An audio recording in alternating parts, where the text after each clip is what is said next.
This Notebook LM video explores the apocalyptic text known as 2 Esdras, also called 4 Esdras, a book that wrestles with suffering, divine justice, and hidden wisdom. It presents a challenging vision of cosmic justice, promising ultimate victory but only through a narrow, very difficult path, and claims that only a few will be saved. All right, let's talk about something wild. What if I told you there's a book of prophecy out there that's so intense, so apocalyptic, that most versions of the Bible just left it out? Well, today we are pulling back the curtain on one of the most mysterious and, honestly, challenging texts you'll find on the fringes of Scripture. See, this book tackles one of the biggest questions we all have. Why do good people suffer? But the answers it gives are, well, they're both terrifying and incredibly beautiful. So you gotta ask, what secrets is a lost book like this actually holding on to? The key to all of this is an ancient text called 2 Esdras.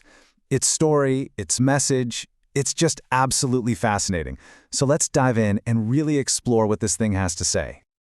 Okay, so first things first, we need to get a handle on what this book even is, and why it's kind of living on the edge of the biblical world. This isn't just some forgotten scroll. It's a book that people have been arguing about for centuries.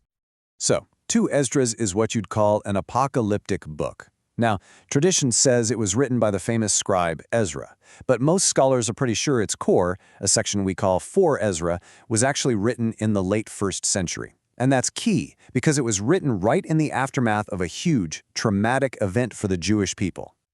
But here's the thing. Nobody could really agree on what to do with this book. The Ethiopian Orthodox Church, for them, it's scripture, plain and simple. Protestants, on the other hand, usually stick it in the Apocrypha. Historically interesting but not divinely inspired.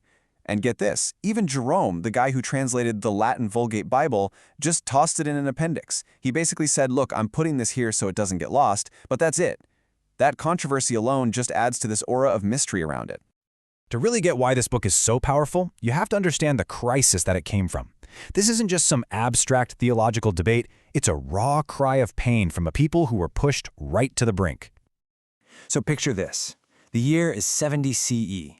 The Roman army has just stormed through Judea, crushed a Jewish revolt, and in the process, they've completely leveled the city of Jerusalem and its sacred Second Temple. For the people living there, this was an unimaginable catastrophe.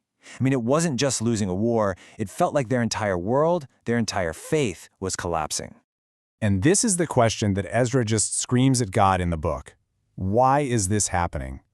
If we're your chosen people, why would you let our enemies crush us like this? Are they really any better than we are? It's just this raw, emotional challenge to the very idea of a just God. So how does God respond? Well, not with a simple, comforting answer. Oh no. Instead, the archangel Uriel shows up and gives Ezra a series of surreal, super symbolic, and frankly, pretty mind-bending apocalyptic visions. In one of the most famous visions, Ezra sees a woman just weeping her heart out. She's mourning the death of her only son, and she is the picture of total grief, total desolation. She is a symbol for Zion, for Jerusalem in its ruined, heartbroken state. But then, just as Ezra is trying to comfort her, something incredible happens. She is suddenly transformed. Her grief vanishes, and where she stood, there's now this massive, glorious city. And that right there is such a powerful image for the book's core message. This earthly suffering, as terrible as it is, will eventually give way to a glorious, heavenly restoration. Another one of his visions is way more terrifying. Ezra sees this monstrous eagle. It's got 3 heads, tons of wings, and it's just dominating the entire earth. And yeah, it's a pretty clear symbol for the oppressive and what must have seemed like an invincible Roman Empire. But just when it seems like the eagle's power is absolute, a lion comes out of the forest. And this lion, who represents the Messiah, confronts the eagle, calls it out for all its wickedness, and then the eagle is just consumed by fire. It's this powerful prophecy of hope, saying that even the greatest, most terrifying empires will eventually face divine judgment. But the wild visions are only half the story. The real philosophical gut punch of 2 Esdras comes from the difficult, almost brutal truths that the angel Uriel reveals to Ezra. And let me tell you, these are not easy answers. The angel explains that God didn't make one world, he made 2. This world we're in now, it's like a narrow, dangerous doorway to a great city. It is designed to be full of sorrow and hard work. You have to get through all the danger to reach the broad and safe world to come. That's where the real reward, immortality, is waiting. And the angel is brutally clear about this. Salvation is not the default setting. He uses this really stark metaphor. The earth produces tons and tons of clay, right? But only a tiny bit of gold. And in the same way, he says, many have been created, but few shall be saved.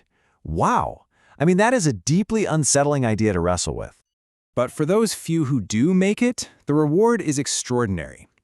The book lays out these 7 orders of rest for the souls of the righteous after they die. They get to see the torment of those who failed, they're vindicated by God, they finally understand true peace, and in the end they get to shine like the stars and see God's face. It's an incredibly detailed picture of paradise.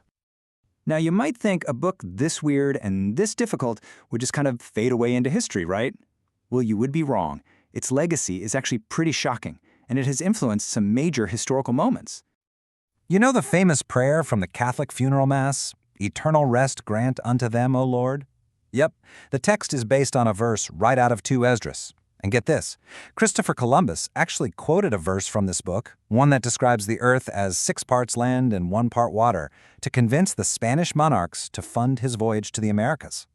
And that whole bit about Ezra rewriting 94 books, with 70 of them meant to be kept secret, that has fueled speculation and conspiracy theories for centuries. And that's really where this leaves us. 2 Esdras gives us this vision of cosmic justice that's both magnificent and deeply challenging. It promises an ultimate victory, but says you can only get there by walking a very narrow, very difficult path. Its final message isn't one of easy comfort, it's a sober warning. So I'll just leave you with a question it basically forces us all to ask. This book claims only a few will be saved. What if it's right?